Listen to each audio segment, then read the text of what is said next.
చేసిన తప్పేంటి ముళ్ళు నొదిలి అరిటాకుకు శిక్షేంటి తప్పు నాది కాదంటే లోకం ఒప్పుతుందా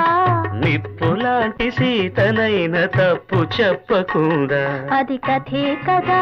మన కథ నిజం కాదా అది కథే కదా